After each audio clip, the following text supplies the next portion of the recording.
Did you know that in Ontario, common law spouses face so many challenges when it comes to inheritance?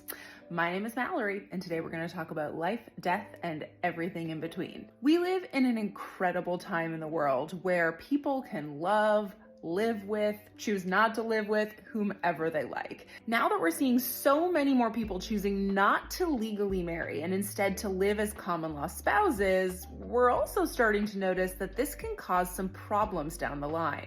In every province in Canada, except for British Columbia, we do not recognize common law spouses in death. So if you're in a common law relationship and your partner dies and they die intestate, which means without a last will and testament, you might be out of luck.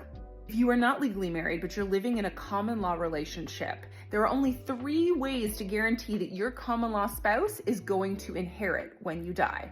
1, write a last will and testament and name them as a beneficiary, whether that means you give them a very specific gift of an item or a set amount of money, or you name them as a residual beneficiary, meaning that they inherit the residue of your estate. That is the first and most concrete way to guarantee that they're going to get something when you die.